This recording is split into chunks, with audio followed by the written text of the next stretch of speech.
কি করা যায়? সুতরাং তিনি করলেন কি, তাহলে কি এরা মূর্তি গুলাকে রব মনে করে, এটা কিভাবে? রব কে তাহলে? আমার রব কে? তিনি মাগরিবের পরে আকাশের দিকে তাকিয়ে দেখলেন, এ আমার বানানো ঘটনা কিন্তু কোরআনে আছে। বিশাল বড় একটা চন্দ্র, অনেক আলোকিত। এটা চিন্তা করে তিনি বললেন, এটা মানে আমার কি হইতে পারে? রব হইতে পারে। যখন তিনি দেখলেন কাউকাবান, একদিন দেখলেন একটা তারকা, এটা হইতে পারে আমার রব। এরপরে যখন সকালে আর তারকা দেখা যায় না, তিনি বলছেন না, এটা আমার রব হইতে পারে না। তারপরে চাঁদ দেখলেন, বলছে এটা আমার রব। যখন চাঁদ আর দিনে দেখা যায় না, বলছে এইটা আমার রব হইতে। এরপরে যখন সূর্য দেখলেন, অনেক আলোকিত, এরপরে সূর্য যখন রাত্রে দেখা যায় না, তিনি বলেন এইটা আমার রব হইতে। বয়স কত? 8। কত বছর? এই জন্য ছোটবেলায় তাকে ইমান শিখাইতে হয়, নামাজ শিখাইতে হয়, আমল শিখাইতে হয়। এইবার তিনি বুঝলেন, হ্যাঁ, এই চাঁদ সূর্য আকাশ জমিনকে যিনি সৃষ্টি করেছেন, তিনি আমার রব। তাহলে এই যে মূর্তি পূজা করে গেলে বুয়া, একদিন করলেন কি, সবাই যখন একটা অনুষ্ঠানে চলে গেছে, উনি একটা কুড়াল লইছেন।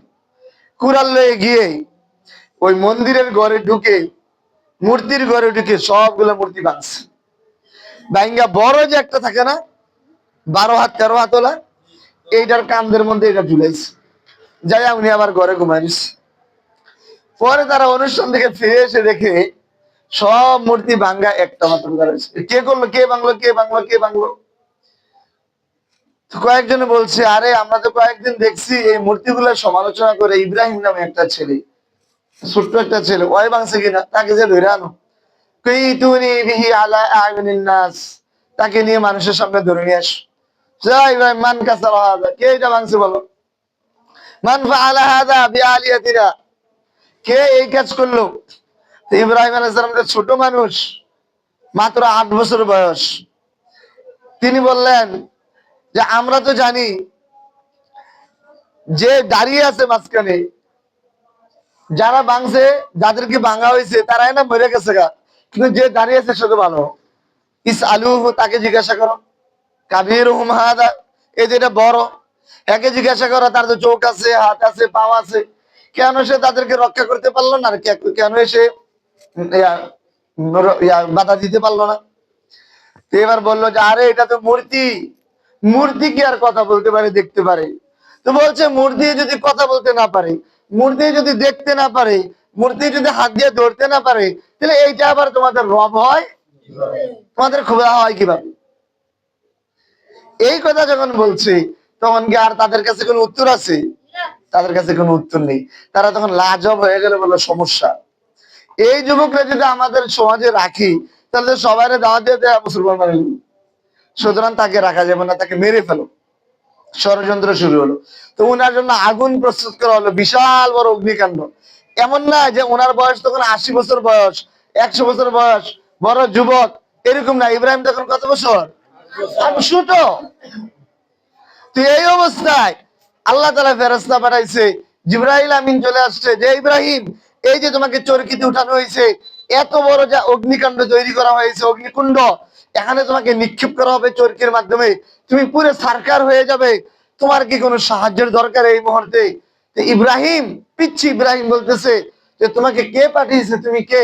বলছে আমি আল্লাহর ফেরেশতা জিবরাইল, আল্লাহ তোমার রব আমাকে পাঠিয়েছে তোমাকে সাহায্য করার জন্য। তো পিচ্ছি ইব্রাহিম বলতেছে যে কি ইমান, কি ইমান ইব্রাহিম আলাইহিস সালাম, যে বলতেছে আল্লাহ তোমাকে পাঠিয়েছে আমাকে সাহায্য করার জন্য। আল্লাহ কি আমাকে দেখে না? সাহা দেখে। তাহলে আল্লাহর সাহায্য আমার দরকার, তোমার সাহায্য আমার দরকার নেই। আমি আল্লাহর সাহায্য চাই। যে আল্লাহ তোমাকে পাঠিয়েছে, আমার ওই আল্লাহর কি দরকার? সাহায্যের দরকার। তো এবার জিবরাইল আমিন গেছে আল্লাহর কাছে, গিয়ে বলতেছে আল্লাহ, তোমার এই ছোট বান্দা এমন ঈমানওয়ালা, এমন ঈমানওয়ালা, সে তো আমার সাহায্যের প্রয়োজন বোধ করে না। সে বলতেছে আল্লাহ তোমার সাহায্য সরাসরি যায়। তাই নাকি? আল্লাহ তো সব জানেন, কি বলেন? এবার আল্লাহ তাআলা সরাসরি জিবরাইলকে বাদ দিয়ে ডাইরেক্ট আগুনকে ডাক দিয়ে বললেন, কুলনা, আমি বললাম, হে আগুন, ইয়া নারু কুনি বারদান ওয়া সালামান আলা ইব্রাহিম, এ আগুন সাবধান, শোনো। আমার মেহমান ইব্রাহিম আসতেছে, সাবধান, তার একটা পশম পুরাইতে পারবা না, নিষেধ। আগুন কি পুরাইছিল? তো এই ঘটনা যার সাথে ঘটছে,